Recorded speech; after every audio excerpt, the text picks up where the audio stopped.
আমাদের পার্শ্ববর্তী রাষ্ট্র, এখানে রাসূল সাল্লাল্লাহু আলাইহি ওয়াসাল্লাম আগমন করেছেন, সেই দেশের প্রধানমন্ত্রী পর্যন্ত আসতেছে, কথা বলতেছে না মুসলমানদের পক্ষে।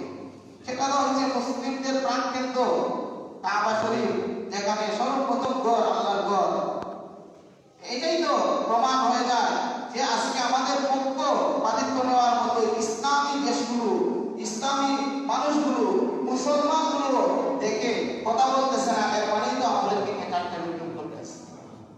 আজকে মুসলমান তারা এক নয়, আজকে যদি এক হই না তাহলে ওই আল্লাহর কথা, আল্লাহ তাআলা বলছেন তোমরা আল্লাহর হুকুমকে আঁকড়ে ধরো, পরস্পর বিচ্ছিন্ন হয় না, হয়তো সেই অপরাধে আল্লাহ তাআলা আমাদেরকে এই পরীক্ষা করতে পারেছে। শুধু মুসলমান বলে কথা নয়, আমাদের মুসলমানদের মধ্যে যারা শ্রেষ্ঠ ব্যক্তিবর্গরা আছি, জাতির রাহবার, উলামায়ে কেরাম, উলামায়ে কেরাম যেরকম ভাবে আল্লাহ রাসূল সাল্লাল্লাহু আলাইহি ওয়াসাল্লাম বলেছেন যে আল উলামা ওয়ারাসাতুল আমবিয়া, আল উলামা ওয়ারাসাতুল আমবিয়া ওয়া ইন্নাল আমবিয়া লাম ইউরিসু দিনার ওয়ালা দিরহামা। আলিম উলামাগণ হচ্ছে নবীর ওয়ারিস, আলিম উলামাগণ হচ্ছে নবীর ওয়ারিস। এরা কোনো সম্পদের ওয়ারিস নয়, এরা হচ্ছে ইলমের ওয়ারিস।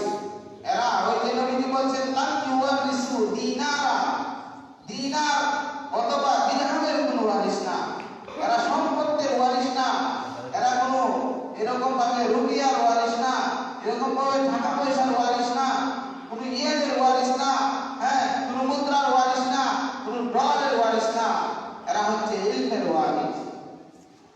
সুতরাং ওই ইন্নামা ওয়ারাসুল ইলমা ফামান আখাযাহু আখাযা বিহাজ্জিন ওয়াফির। এরা হচ্ছে ইলমের ওয়ারিস, এরা কোনো ধন সম্পদের ওয়ারিস নয়। আবার ওই ইলমটা, এই ইলমটা তখনই আল্লাহ তাআলার কাছে মকবুলিয়ত হবে, ওই ইলমটা তখনই আল্লাহর কাছে কবুল হবে যতক্ষণ পর্যন্ত ওই ইলমটা, অন্য হাদিসে রাসূল পাক সাল্লাল্লাহু আলাইহি ওয়াসাল্লাম বলেন وقال النبي الأكرم صلى الله عليه وسلم من تعلم علما مما يبتغى به وجه الله لا يتعلمه إلا ليصيب به عرضا من الدنيا لم يجد عرض الجنة يوم القيامة عليه هواه। রাসূল পাক সাল্লাল্লাহু আলাইহি ওয়াসাল্লাম বলেন যে আল্লাহকে রাজি খুশি করার জন্য, আল্লাহকে সন্তুষ্টি করার জন্য অর্জন করবে, ওই দিনটা হবে আল্লাহর কাছে মকবুলিয়া, আল্লাহর কাছে কবুলিয়াতের দরজা পর্যন্ত বুলন্দ হবে। যেমন আল্লাহ তাআলা কোরআন শরীফের মধ্যে বলেছেন والذين أوتوا العلم درجات يرفع الله الذين آمنوا منكم والذين أوتوا العلم درجات। তোমাদের মধ্যে যারা ইলম অর্জন করেছে আমি আল্লাহ রাব্বুল আলামিন তাদের দরজাকে বুলন্দ করে দিয়েছি। যারা ইলম অর্জন করেছে আর যারা ঈমান আনছে, ঈমান আনার সাথে সাথে দেখেন আল্লাহ তাআলা বলেন যে একটা কাফির ঈমান আনছে তার মিশনের সমস্ত গুনাহ মাফ করে দিয়েছে। যখন মারা গেছে সাথে সাথে জান্নাতে, সুবহানাল্লাহ। এরকম ভাবে এই ঈমান আনার পরে কেউ যদি ইলম অর্জন করে, ইলম অর্জন করার বদৌলতেও আমি আল্লাহ রাব্বুল আলামিন জান্নাতের দরজাকে বুলন্দ করে দিই। শুধু জান্নাতে দেই না, জান্নাতের উঁচু স্তরে আল্লাহ তাআলা দান করেন, সুবহানাল্লাহ। তাই একজন আলিমের দাম কম থাকবে না, যে এই ঘোষণা দিয়েছে। তবে আল্লাহ রাসূল সাল্লাল্লাহু আলাইহি ওয়াসাল্লাম যেরকম ভাবে একজন আলিমের শানে এই হাদিসটুকু বর্ণনা করেছে, আবার ওই আলিমের শানে ওই আরেকটা হাদিসটুকু পার্শ্ববর্তী নিয়া, যেটা হচ্ছে নেগেটিভ, সেটা হাদিস বর্ণনা করেছেন যে ব্যক্তি এই ইলম অর্জন করলো আল্লাহকে সন্তুষ্টি করার জন্য, আল্লাহ তাআলার ওই ওয়াদা যে করছেন, এই ওয়াদা আল্লাহ তাআলা জান্নাতে উঁচু মাকাম দিবেন, ওই ওয়াদা তো সত্য। তবে এই ইলম অর্জন করলো দুনিয়া হাসিলের জন্য, যে ইলম অর্জন করলো দুনিয়া হাসিলের জন্য, সে তো জান্নাতে যাবে দূরের কথা, জান্নাতের সুগ্রাণ পাবে না।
চাইতে পারে আমার উস্তাদও আছে, আমার উস্তাদের উস্তাদও আছে, আমার উস্তাদের উস্তাদের উস্তাদও আছে, এরকম ভাবে ধারাবাহিক পর্যন্ত রাসূল সাল্লাল্লাহু আলাইহি ওয়াসাল্লাম দিয়া বলছে। সুবহানাল্লাহ।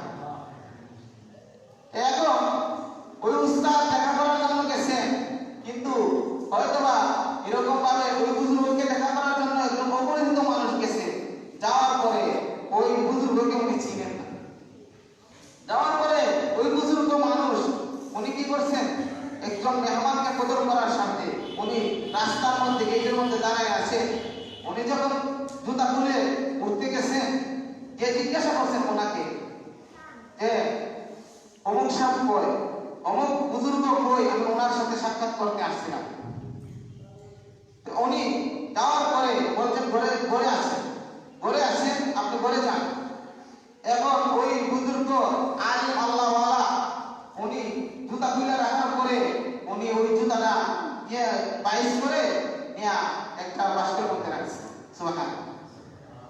পরবর্তীতে ওই বুজুর্গ ভিতরে যাওয়ার পরে ওনাকে আবার জিজ্ঞাসা করা হচ্ছে যে ওই বুজুর্গ কই, ওই বুজুর্গের সাথে দেখা করতে আসছে। তো বুজুর্গ বলতেছেন আমি বলি। সুবহানাল্লাহ। ওই বুজুর্গর মন মানসিকতা কতটুকু, আজকে আমাদের মতো সামান্য ইলম আমল সামান্য কিছু অর্জন করার পরে আমাদের কথাবার্তা যা মনে করেন এরকম দুই কথা বলার যোগ্যতা নাই, এই সমস্ত কিছু ব্যক্তির কারণে ওই সমস্ত বুজুর্গদের উপরে গালি। যেই সমস্ত ব্যক্তি আল্লাহ এবং রাসূল ইলম কালাম নাই, এক কথা বুঝেন, যেই সমস্ত লোক এরকম ভাবে স্বার্থ হাসিলের জন্য কলা কৌশলে এরকম ভাবে স্বার্থ টিকিয়ে রাখার জন্য, গতি টিকিয়ে রাখার জন্য আজকে ওই সমস্ত বুজুর্গের উপরে আঘাত হানছে, যেই সমস্ত বুজুর্গের স্বার্থে ইসলাম এই দেশে টিকে আছে, ইসলাম টিকে থাকবে, ইসলাম নবীর ওয়ারিস, তাদেরকে ছাড়া কখনো ইসলাম টিকে থাকবে না, তাদের স্বার্থে ইসলাম টিকে আছে। আজকে এই সমস্ত লোকদের কারণে এই সমস্ত বুজুর্গদের উপরে কথা হচ্ছে, এই সমস্ত বুজুর্গদের উপরে কথা চলছে মানুষ, ঠিক কিনা? এই জন্য বলছে যে রাসূল সাল্লাল্লাহু আলাইহি ওয়াসাল্লাম বলেন মান সুইলা আন ইলমিন আলিমাহু সুম্মা কাতামাহু উলজিমা ইয়াওমাল কিয়ামাতি বিলিজামিন মিন নার। যে ব্যক্তি, প্রত্যেক ব্যক্তিকে আল্লাহ রাব্বুল আলামিনের কাছে জিজ্ঞাসিত হবে কিয়ামতের দিন, যে ব্যক্তি এরকম ভাবে দুনিয়া হাসিলের জন্য ইলম অর্জন করছে, আল্লাহ রাব্বুল আলামিন কিয়ামতের দিন তার লাগাম টেনে জাহান্নামে নিক্ষেপ করবেন। সুবহানাল্লাহ, নাউজুবিল্লাহ। এই যে আল্লাহ রাসূল সাল্লাল্লাহু আলাইহি সাল্লামের হাদিস, এইটাও উপজিরতের ক্ষেত্রে রাসূল সাল্লাল্লাহু আলাইহি সাল্লাম হাদিস বর্ণনা করছে। আবার ওই আলিমের সাথেও, যে আলিম দুনিয়ার সাথে কি করে মানুষকে অপর একটা দলকে, অপর একটা ইসলামিক দল হওয়ার সাথে জানে নিশ্চিত একজন এই আলিমটা বা একটা দল এটা হকের উপরে আছে, কি ওই ইসলামের বাইরের দলগুলো বানিয়ে দিলাম, ইসলামিক দলগুলো আছে, ইসলামিক দলগুলো যতগুলো আছে সবগুলাই তো মনে করেন হকের উপরে আছে। এইগুলা ওপর বাইরের বিপক্ষে কথা বলা ধরুন আজকে মুসলমানরা এবার নিপীড়িত, নির্যাতিত, নিষ্পেষিত হইতে পারে, কোন দিন আমাদের বাংলাদেশে এরকম ভাবে জুলুম নির্যাতনের শিকার হইতে পারে, ঠিক কিনা? আল্লাহর ওয়াদা সত্য। আল্লাহ যেরকম ভাবে ঘোষণা করছেন যে ওয়াতাসিমু বিহাবলিল্লাহি জামিআ ওয়া লা তাফাররাকু, যে তোমরা আল্লাহর ঐক্যকে আঁকড়ে ধরার সাথে হইতে পারে। পাঁচ ছেলে যে একদম করবে সেটা কখনো হইতে পারে না। পাঁচ ছেলে যে একই মতের হবে, একই আদর্শের হবে, সেটা হইতে পারে না। কেউ স্কুলে পড়বে, কেউ মাদ্রাসায় পড়বে, কেউ ভার্সিটিতে পড়বে, কেউ আলিয়া মাদ্রাসায় পড়বে, বিভিন্ন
একজন ব্যক্তির উপরে এক অতিরিক্ত ইলম অর্জন করা আবার খরচ হয়ে যায়।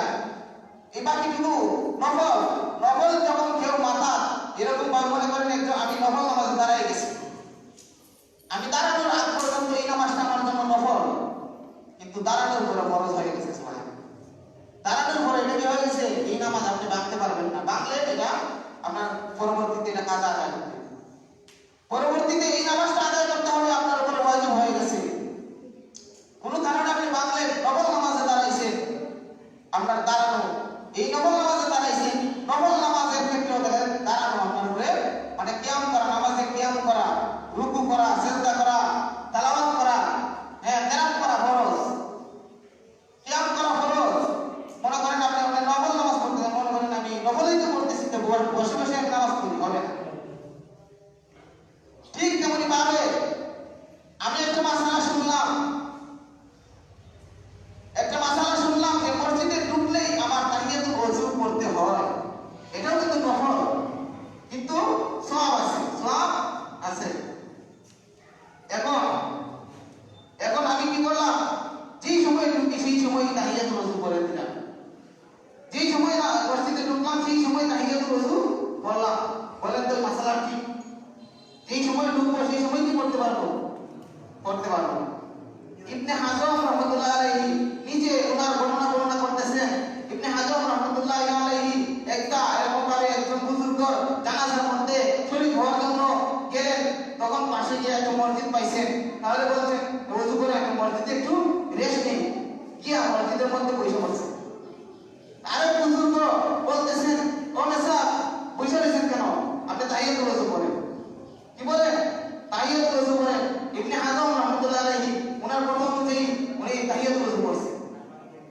আবার নামাজ পড়ার পরে ওই ব্যক্তির জানাজা নির্ধারিত টাইমে জানাজায় শরীক হইছেন, জানাজায় শরীক হওয়ার পরে জানাজা পড়িয়া তাহলে আবার মসজিদে পড়িয়া যেহেতু একটা কথা শুনছি এটার উপরে আমার ধরে নেই, আবার মসজিদে ঢুকিয়া উনি আইসা এই সময় আসরের পরে আইসা আবার সাথে সাথে তাহিয়াতুল ওযু শুরু করে দিয়েছে। ওই বুজুর্গ বলতেছেন, এই বাসা বসেন, তাহিয়াতুল ওযু করতে কে বলছেন? এখন কি তাহিয়াতুল ওযু করার সময়? এখন তাহিয়াতুল মসজিদ করার সময়, তাহিয়াতুল মসজিদ করার সময়? কারণ এই সময় ছিল আসরের নামাজের পর, আসরের জামাতের পর কোনো নামাজ নাই, ফজরের জামাতের পরে ফরজ নামাজের পরে কোনো নামাজ নাই। এই মাসালা কি জানেন না আপনি? তাহলে আমি যে একটা মাসালা শিখছি এটা কোন খাতে ব্যয় করতে হবে? মনে করেন একজন মাসালা শিখছে যে ফাঁকিবাদা ফরজ বা ফাঁকিবাদা সুন্নাত শিখছে, উনি ওই ফাঁকিবাদা সুন্নাতের কথা শুনে উনি কি করছে, নামাজ ফাঁকিবাদা পড়া শুরু করছে, এই দিক দিয়ে সে তার ফরজের খবর নেই। মনে করেন রঙিবাদা সে ফাঁকিবাদ করছে, বলবেন না? তাহলে এই যে মাসালা শিখছে, এই মাসালার ক্ষেত্রে আমাদের শিখতে হবে না? ওই যে বুজুর্গ তাহিয়াতুল ওযু পড়ছেন, ওই যে তাহিয়াতুল ওযু কোন সময় পড়তে হবে, কোন সময় এই তাহিয়াতুল ওযু পড়তে হবে বা তাহিয়াতুল মসজিদ পড়তে হবে, সেটার একটা নির্ধারিত টাইম আছে। এখন যে কোনো টাইমে আমি তাহিয়াতুল মসজিদ পড়লাম, তাহিয়াতুল ওযু পড়লাম, অথবা রঙিবাইতে পাখি বানলাম, সুন্নতের আশায় ফরজ তরফ করে দিলাম, তাহলে কি চলবে? ওই বুজুর্গের সাথে সাথে ওনার ভিতরে এই অন্বেষণের একটা স্পৃহা ঢুকছে, তাহলে তো আমার দেখা যায় এই জ্ঞানটার নামে হচ্ছে এই মাসালাটা শেখার নামে হচ্ছে যে ওনার ভিতরে একটা স্পৃহা জাগলো যে উনি কিন্তু বয়স্ক একজন লোক, উনি বয়স্ক হওয়ার পরেও বলতেছেন আমি ইলম অর্জন করতে হবে। সুতরাং আমাদের বর্ণিত যত হাদিসগুলো আছে সেই সমস্ত হাদিসগুলো হযরত আবু হুরায়রা রাদিয়াল্লাহু আনহু, হযরত ইবনে ওমর রাদিয়াল্লাহু আনহু, হযরত খাদিজা রাদিয়াল্লাহু আনহা, এরা সবাই ছিল বয়স্ক। ওনারা বয়স্ক হওয়ার পরেও এই একজন হাজারের অধিক হাদিস বর্ণনা করেছেন। আবু হুরায়রা রাদিয়াল্লাহু আনহু 5300 হাদিস বর্ণনা করেছেন। এরকম হযরতে ওমর রাদিয়াল্লাহু আনহু এরকম ভাবে 2600 হাদিস বর্ণনা করেছেন। এরকম ভাবে হযরত আবু সাঈদ খুদরি রাদিয়াল্লাহু আনহু 1600 হাদিস বর্ণনা করেছেন। এই 7 জন সাহাবী সবাই 1000-এর অধিক সাহাবী 1000-এর অধিক হাদিস বর্ণনা করেছেন। এরা সবাই ইলম অর্জন করেছেন মানে বয়স্ক অবস্থায়। এই জন্য ঘটনাটা বর্ণনা করলাম যে শিক্ষা অর্জনের কোনো বয়স নাই। আর শিক্ষা অর্জনের ক্ষেত্রে বয়স্ক লোকেরা যারা প্রকৃতপক্ষে মন দিয়ে যদি তারা এই ইলম চর্চা না করতো আমি হাদিস শিখতে পারতাম না। কারণ বয়স্ক অবস্থায় যে স্পৃহাটা সৃষ্টি হয় এটা মা বাবার আগামীর আশায় বা মা বাবার শাসনের আশায় কিন্তু এই শিক্ষাটা তাদের মধ্যে স্পৃহাটা আসে না। কারণ অনেক ছোট বাচ্চারা যদিও তাদের শিক্ষার সময় হচ্ছে অনেক সহজ সময় হচ্ছে, শিশুকাল শিক্ষা সহজ হয়, কিন্তু তারা তো অনেক সময় শাসনের আশায় শাসনের ভয়ে তারা ইলম অর্জন করে বা আমাদের সাহায্যরা কি করে। কিন্তু বয়স্ক সাহাবীরা যারা ওনারা শিক্ষা অর্জন করছেন মনের প্রাণে, যার দরুন ওনারা এক একজন ৫,০০০ ৭,০০০ হাদিস বর্ণনা করেছেন। যাই হোক, এই ইলম অর্জন আমাদের করতে হবে। এই ইলম অর্জন মনে করেন একটা মাসালা শিখতে ১,০০০ নফল নামাজের সওয়াব পাওয়া যায়। তাহলে আপনি ১,০০০ নফল নামাজ পড়ে কত সময় লাগবে, আর ২ রাকাত নামাজ পড়লে ১,০০০ নফল নামাজের সওয়াব পেয়ে গেলেন। সুবহানাল্লাহ। এইজন্য বলেছেন ফাকিহুন ওয়াহিদুন আশাদ্দু আলা শাইতানি মিন আলফি আবিদিন। একজন ফাকিহ ১,০০০ আবিদের চেয়েও ভয়ঙ্কর। একজন ফকিহ, একজন দ্বীন অন্বেষণকারী, একজন আলিম ১,০০০ আবিদের চেয়েও ভয়ঙ্কর। কারণ একজন আবিদ ১,০০০ নফল নামাজ পড়বে, একটা ইনজেকশন দিয়ে আপনাকে শিরক করাই দিবে, সব বাতিল হয়ে যাবে। আর একজন আলিমকে ধোঁকা দিতে শয়তান ভয় পায়। এই জন্য ইলম অন্বেষণ আমরা করব এবং ইলম অন্বেষণ করে আমাদের যে স্তরে আমাদের আমল করতে হয় সেই স্তরে আমরা ব্যবহার করবো, সেই খাতে ব্যবহার করবো। যাই হোক, আমরা ইলম অন্বেষণ করছি। ইলম অন্বেষণ করার পরে আমরা এই ইলমের মাধুর্যতা, এই ইলমের স্বাদ আমাদের